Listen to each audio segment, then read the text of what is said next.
What's up, YouTube? I'm back at you with another video. I'm giving you the reaction to Alabama beating Texas A&M. To beat them 26-20. Boy, that was a game. Really good game.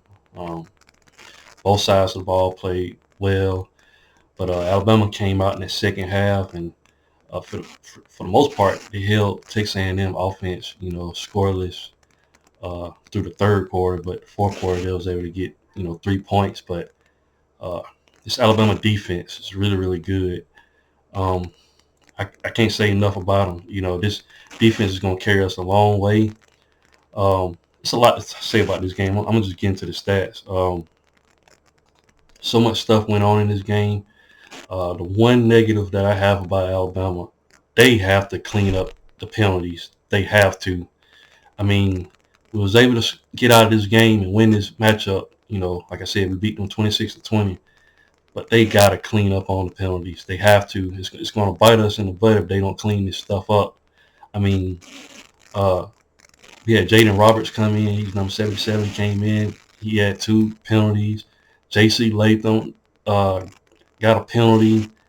I mean, C.J. Dupree, he had one. We got to clean up the penalties, man. The defense, for the most part, they had maybe like 2 or 3 penalties called bad. Jalen Key and stuff like that. And on special teams, Dallas Turner we actually could have had a touchdown if he hadn't, had a blindside block on the return. But just crazy, man. Defense, man. We blocked a extra point. Like, we did a lot of things. Like I said, on that block extra point, Dallas. Chris Braswell ran it back, but like I said, Dallas Turner had a stupid penalty that called the touchdown back. So penalties are killing us, man. But nevertheless, despite all the penalties, Alabama still won this matchup. Like I said, defensively, they played very well, and just only gave up 3 points in the second half. So offensively, Jalen Miro shocked the world today. He still threw an interception today, but he threw for 321 yards, and he was averaging 9.7 a pass, and he had 3 touchdowns. So Jalen Miro did what I wanted him to do in this matchup. I said, in the prediction that he got to be able to move the ball down the field, and he had great success in doing that. The sacks that Alabama was able to get today, you can't blame the O-line. Jalen Miro still takes sacks behind the line of scrimmage. He has to learn how to throw the ball away. So you look at the stat sheet, it looks like, Texas A&M had, let me see how many sacks they had. They had 6 sacks. But like I said, we knew going in this matchup that they had a great, defensive front. But I'll blame, majority of those sacks on Jalen Miro. He has to throw the ball away if it's not there, or at least flush himself out the pocket. He didn't run as much as I expect him to in this matchup. I think if he had ran the ball, Alabama would have been able to sustain a lot of drives. But nevertheless, he passed for 321 yards for 3 touchdowns. I can't ask for more than that. He did something that a lot of people didn't think he was able to do, and he passed that ball today. So no one can say now that, he can't do it. He was able to do in this matchup. Chase McClellan only had 45 yards rushing. As a team, though, Alabama finished with 23 yards rushing. So Texas A&M shut our run down. We couldn't run the ball for the life of us, but we didn't have to in this matchup because Jalen Miro stepped up his passing game. So Jermaine Burton had 197 receiving yards with 2 touchdowns. Jermaine Burton just had his breaking out party. He got better at the end of last season. This season, he's just been playing very good. He's trying to get drafted. He's playing very well. Isaiah Bond finished the game with 96 yards and a touchdown. And like I said, Alabama finished with 321 passing yards.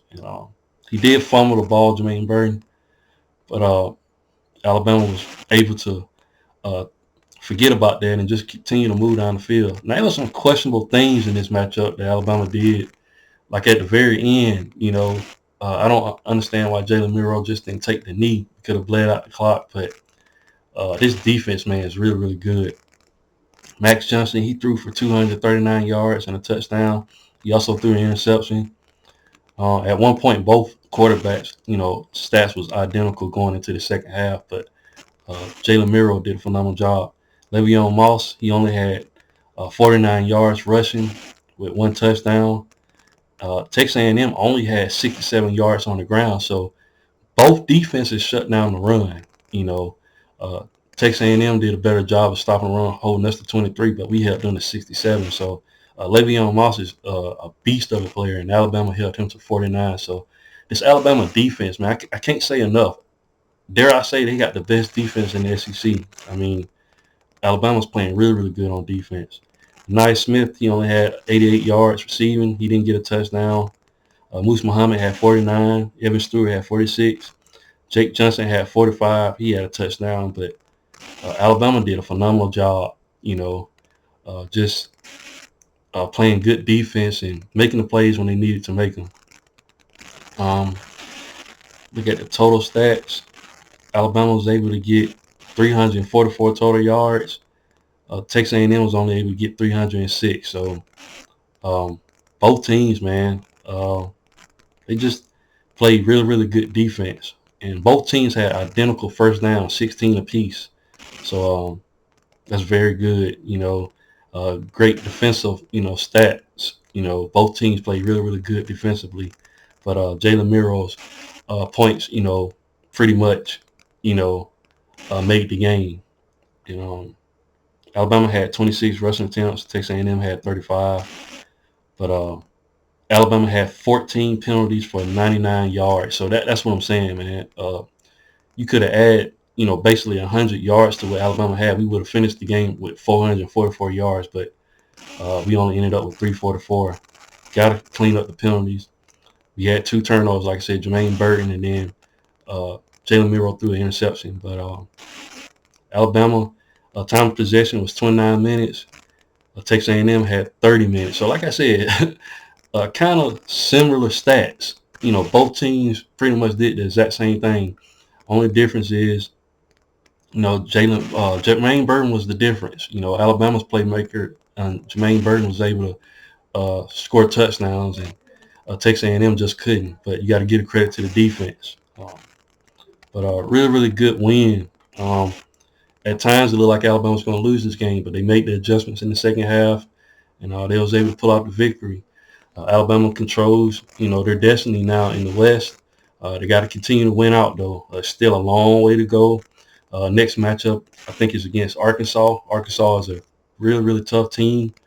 Every team we play from here on out is going to give us our best, and Alabama has to continue to raise their game, get better offensively, and the defense can get better as well. But great win. Texas A&M, great team. They played us hard at their house. Definitely a good team. They're no slouch. But what do you guys think? Leave your thoughts and comments in the comment section. And once again, if you haven't, please like, share, and subscribe to the channel. And I'll definitely be back with more college football content. Thanks, guys, and roll tide.